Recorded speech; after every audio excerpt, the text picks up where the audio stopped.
నమస్తే ఫ్రెండ్స్. శ్రావణ మాసం కంటిన్యూ అవుతుంది కదండి. మనం పూజ చేసేటప్పుడు సంకల్పం చెప్పుకుంటాం కదండి.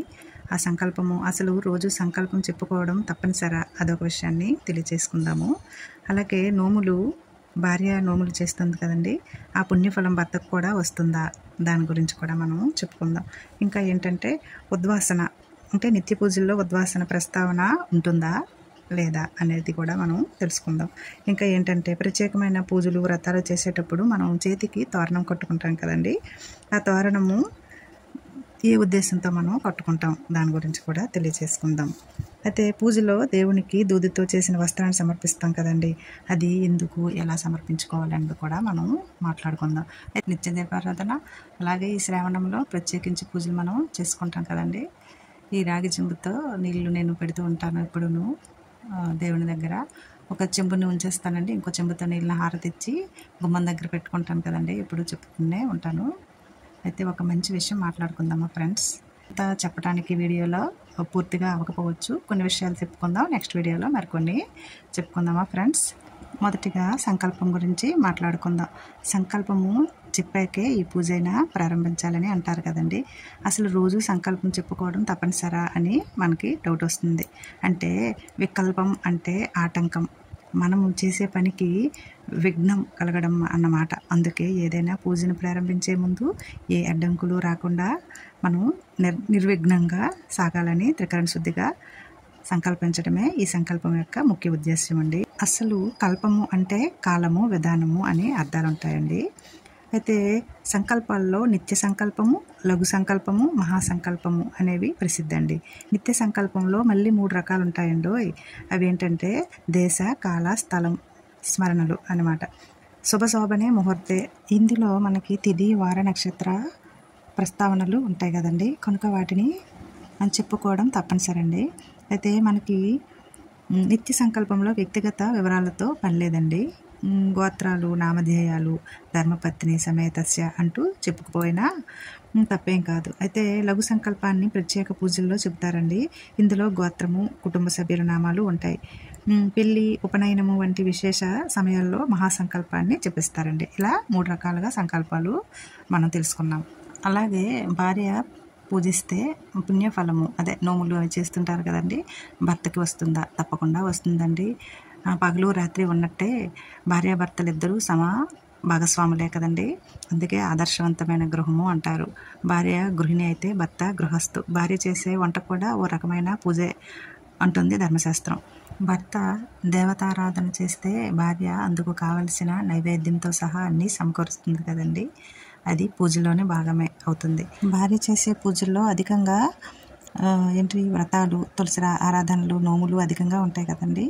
అలాగే మండోదరి, ఇంకా జలంధరుడు వారి భార్యలు చేసే పూజల వల్లే పుణ్యబలాన్ని పెంచుకున్నారండి వీళ్ళు. అంతేకాదండి, ఇల్లాలు నిర్వహించే పూజల్లో ఇంటిల్లిపాదికి రక్షణ ఉంటుంది. అలాగే సావిత్రి కూడా పూజా ఫలము కలిగి సత్యవంతుడిని బతికించుకుంది కదండి. అలాగే మనం ఈ శ్రావణంలో చేస్తున్న చౌరమతీదేవి కూడా వరలక్ష్మి వ్రతాన్ని చేసి ఇంటిల్లిపాదికి ఆనందాన్ని కలిగించిన విషయం మనకు తెలిసిందే కదా. అందుకోసమే భార్య చేసిన పూజలు, నోములు, వ్రతాలు ఏం చేసినా భర్తకి తప్పనిసరిగా వాటి ఫలితము వస్తుంది. ఇక్కడ పూజ గురించి మాట్లాడుకుందాము. నేను చేస్తున్న శివలింగానికి చిన్న లింగాన్ని నుండి చెప్పాను కదా, అరుణాచలం వెళ్ళేటప్పుడు తీసుకొచ్చాను. అక్కడ స్వామి చెప్పారండి పర్వాలేదు అని. మనకి ఆ భక్తి కొలిది మనకి ఏమి అనిపించదండి, ఏమీ అవ్వదండి. ఇలాగ నేను రోజు నీటితో అభిషేకం చేసుకుంటానండి ఇలాగా. అలాగే ఇంకో విషయాన్ని మనం ఈ వీడియో పూర్తయ్యేలోపు తెలుసుకుందామా ఫ్రెండ్స్. అదేంటంటే ఉద్వాసన. ఉద్వాసన అంటే ఏమిటి? నిత్య పూజల్లో ఉద్వాసన ప్రస్తావన ఉంటుందా? కాదండి, నిత్య పూజల్లో మాత్రం ఉద్వాసన తాలూకా ప్రస్తావన ఉండదండి. కొన్ని ప్రత్యేకమైన పూజలు, వ్రతాలు మాత్రమే ఉద్వాసన చెప్పుకుంటాము.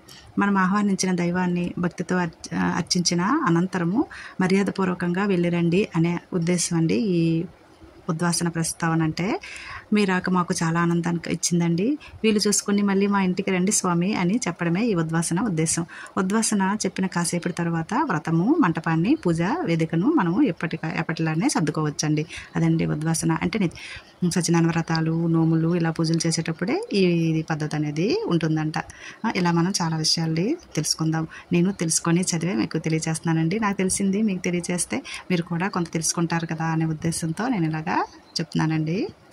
ఫ్రెండ్స్, ఇలాగా మనము వ్రతాలు నోములు చేసేటప్పుడు కొన్ని నియమాలని మనం పాటించాలి. అలాగే ఇంకా నెక్స్ట్ వీడియోలో మనకి ప్రత్యేక పూజలు వ్రతాలు చేసేటప్పుడు చేతికి తోరణాలు ఎందుకు కట్టుకుంటాం ఆ విషయము తెలుసుకుందాము. పూజలో దేవునికి దూదితో చేసిన వస్త్రాన్ని సమర్పిస్తుంటాం కదండి, అది ఎందుకు ఎలాగా అన్నది, దాని ఉద్దేశం ఏంటి, ముఖ్య ఉద్దేశం ఏంటి అనేది కూడా మనం చెప్పుకుందాము. అయితే నేను ఇలాగా దీపారాధన రోజు నిత్యం ఇలా చేసుకుంటున్నానండి శ్రావణంలో. అందుకు ప్రత్యేకించి ఒక మంచి మాట మాట్లాడుకుందామా, మంచి విషయం చెప్పుకుందామా మనము. ఒక మంచి మాట అండి, నిన్ను చూసి చిరునవ్వులు చిందించేవారంతా నిన్ను గుండెల్లో పెట్టుకునే స్నేహితులని మాత్రం అనుకోవద్దండి. అది స్నేహితులు అవ్వచ్చు, బంధువులు అవ్వచ్చండి. నవ్వే చిరునవ్వులో మనస్ఫూర్తిగా నవ్వుతారని మనం ఎప్పుడూ అనుకోవద్దు. ఏమంటారు ఫ్రెండ్స్? ఒక ముఖ్య విషయం అండి తెలియచేస్తున్నాను. అదేంటంటే, మనం పూజలని, వ్రతాలని, నోములని చేస్తుంటాం కదండి. మనం గుళ్ళకి వెళ్తుంటాము, కానీ మనం ఎన్ని గుళ్ళకు వెళ్ళినా, ఎంత పూజలు చేసినా మనసును మంచిగా ఉంచుకోవాలండి. ఎవరి గురించి కూడా తప్పుగా మనం భావించుకోకూడదు. నేను కలసం పెట్టాను కదండి, ఆ కలసం యొక్క కొబ్బరికాయను కొట్టాలనిపించలేదండి. అదే బియ్యంలో పెట్టి ఆ దేవుడి గదిలో నేను పెట్టుకున్నానండి. ఇలాగా నాకు ఇష్టపడిందండి. ఇందులో తప్పేమీ లేదని అనిపిస్తుంది. పవిత్రంగా ఉంటుంది కదండి. ఆ గుడిలో నేను అలాగా నా దేవుడి గుడి అంటే దేవుడి గదిలో అలా పెట్టుకొని ఆరాధిస్తున్నానండి. అదేనండి ఇంకో మంచి మాట అండి, చెడు అలవాట్లు ఆలోచనలు ఉన్నవారికి మంచి పనులు చేయడం కష్టమేనండి, ఎంతో కష్టం. అలాగే మంచి అలవాట్లు ఆలోచనలు ఉన్నవారికి చెడ్డ పనులు చేయడం కూడా అంతే కష్టం అండి. ఇది నిజమే కదండి. మంచి ఆలోచనలు వచ్చేటప్పుడు మంచి పనులు చేస్తాం. అదనమాట.